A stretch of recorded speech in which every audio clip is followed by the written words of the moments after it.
सबसे पहले महाकारुणिक भगवान गौतम बुद्ध जी को अपने श्रद्धा सुमन अर्पित करती हूँ।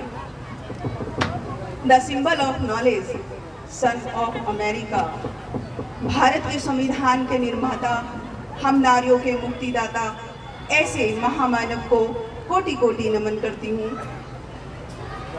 मनुवाद की रीढ़ की हड्डी को तोड़ने वाले ई रामास्वामी पेरियर जी को कोटि कोटि नमन करती हूँ। त्याग और बलिदान की मूर्ति माता रमाबाई जी को कोटि कोटि नमन करते हुए यहाँ पर बैठे भिक्षु, पूजनीय भिक्षु संघ को मेरा नमन, और जितने भी यहाँ पर आए हुए हैं सभी साथी, उन सभी को मेरा गर्व से नमो बुद्धाय, जय भीम, जय भीम, जय भीम। जैसा कि माता रमाबाई अंबेडकर महिला संघ आज दिखा दिया उन्होंने कि बाबा साहेब ने जो कहा है कि महिलाएं किसी से कम नहीं और महिलाएं हैं तो वजूद है, तो आज ये साबित कर दिया है इस पूरी टीम ने। उनका बहुत बहुत साधुवाद करती हूँ कि आज कितनी सारी महिलाएं आपको देखने को मिल रही हैं।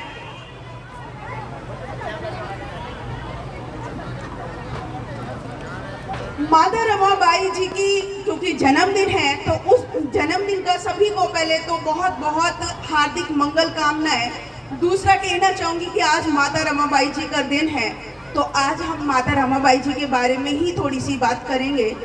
तो माता रमाबाई जी का देखिए, त्याग और बलिदान कहना बहुत छोटा शब्द आता है, लेकिन अगर उसको आप महसूस करोगे तो उन्होंने जितना त्याग बलिदान दिया है उसकी कल्पना भी कर कर हमारी रूहें कांप जाती हैं, जितना माता रमाबाई जी ने त्याग किया है। एक बार की 2-3 बातें माता रमाबाई जी के बारे में बताकर अपनी बात को ख़त्म करूंगी, क्योंकि मुझे किसी और प्रोग्राम में भी जाना है और यहाँ पे बहुत सुंदर कार्यक्रम चल रहा है, तो सब लोगों को नाटक और डांस देखने की इच्छा हो रही है। लेकिन फिर भी 2-3 बातों को मैं रखना चाहती हूँ कि एक बार की बात बताना चाहती हूँ कि एक पंडेरपुर का मंदिर था और माता रमाबाई जी चाहती थी कि वो उनके दर्शन करें, क्योंकि ऐसी मान्यता थी कि जो पंडेरपुर के भगवान का दर्शन करेगा उसको पुण्य प्राप्त होगा। तो माता रमाबाई जी भी डॉक्टर बाबा साहेब जी से हमेशा रिक्वेस्ट करती थी कि मुझे भी इसके दर्शन करने हैं, लेकिन क्योंकि मनुवादियों ने ये व्यवस्था बना रखी थी कि मंदिर में नहीं जाने दिया गया उनको, तो बाबा साहेब हमेशा उनकी बात को टाला करते थे। और उसके बाद जब बाबा साहेब ने माता रमाबाई जी से एक बात कही, उन्होंने कहा कि रमा तू चिंता मत कर, मैं जो काम कर रहा हूँ अगर मैं उसमें सफल हो जाता हूँ तो वो दुनिया का हर पुण्य उस पुण्य काम के लिए छोटा होगा, क्योंकि मैं बहुजन समाज को आगे लेकर जाऊंगा, उनको मान सम्मान स्वाभिमान की जिंदगी दिलाकर ही दम लूंगा। तो इसलिए तू चिंता मत कर, हम वो काम करके जाएंगे कि लोग हमेशा हमेशा उनके अधिकारों को याद करेंगे। और बाबा साहेब अम्बेडकर जी ने, आप समझ सकते हैं कि माता रमाबाई जी ने अपने बच्चे यानी कि रमेश और इंदु की डेथ का भी बाबा साहेब को नहीं बताया जब वो बाहर पढ़ने गए थे, ताकि उनकी पढ़ाई पर कोई असर ना आए और वो अपने समाज के लिए जो गए हैं, जो उन्होंने मुहिम चला रखी, उसमें बाधा ना आए। इसलिए माता रमाबाई जी ने अपने बच्चों की मौत को भी अपने अंदर छुपा कर रख लिया। और बाबा साहेब जब आए तो उन्होंने देखा कि ना तो इंदु नहीं है, तो उन्होंने कहा कि इंदु नहीं रही। और इंदु क्यों नहीं रही ये आप सब लोग जानते हैं कि बाबा साहेब को पैसे भेजने, जो उनको बीमारी के लिए पैसे बचा कर रखे थे, वो पैसे माता रमाबाई जी ने बाबा साहेब को दिए थे, इसलिए इंदु नहीं रही। हमारे बच्चों को अगर सर में भी दर्द हो जाए तो हम घबरा जाते हैं, लेकिन एक ऐसी माँ आई जिन्होंने अपने 4 बच्चों को हम लोगों को ऊपर उठाने के लिए कुर्बान कर दिया। कैसे भूल सकते हैं हम उनकी कुर्बानी को, कैसे भूल सकते हैं हम उनके त्याग को, कैसे भूल सकते हैं? क्योंकि अगर माता रमाबाई नहीं होती तो बाबा साहेब नहीं बन पाते और हम लोगों के लिए इतने हक अधिकार की लड़ाई नहीं लड़ पाते।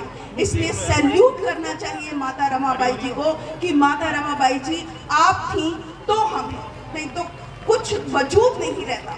जानवरों से बदतर जिंदगी जीने के लिए मजबूर कर दिया था मनुवादियों ने, और आज हमने उन्हीं को बुला दिया जिन्होंने हमको सम्मान की जिंदगी दिला दी।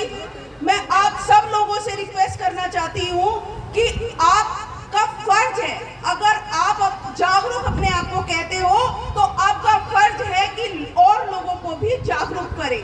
क्योंकि एक बात मुझे बाबा साहेब की याद आती है कि बाबा साहेब ने एक बुक थी उनकी, डॉक्टर अम्बेडकर एक संघर्ष, उसमें लिखा हुआ था कि मैं अपना अनुयायी, क्योंकि जय भीम बोलने वाला अम्बेडकर अनुयायी नहीं हो सकता, तो जय भीम बोलकर बहुत सारे लोग अपनी जिम्मेदारियों को पूरा कर देते हैं, लेकिन ऐसा नहीं करना।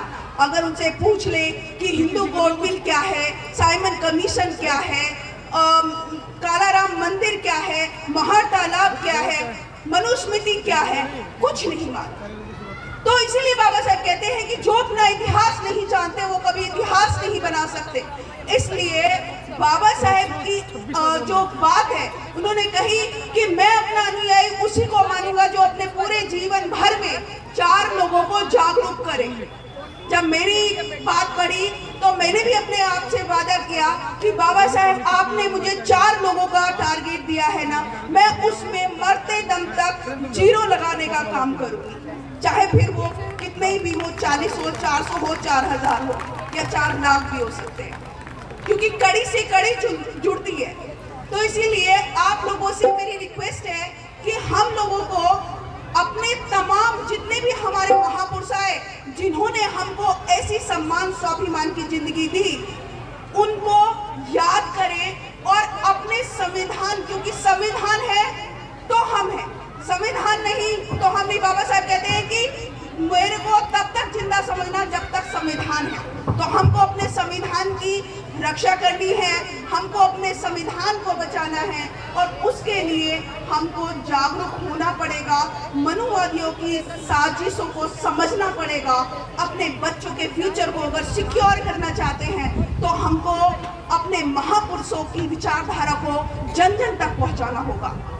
तो इसी के साथ मैं अपनी वाणी को विराम करूंगी, लेकिन 4 लाइन बोलूंगी कि माता रमाबाई जी कि माँ की ममता है सबसे न्यारी, सबसे अलग और सबसे प्यारी। माता रमाई की ममता सबसे है न्यारी और सबसे अलग, सबसे है प्यारी।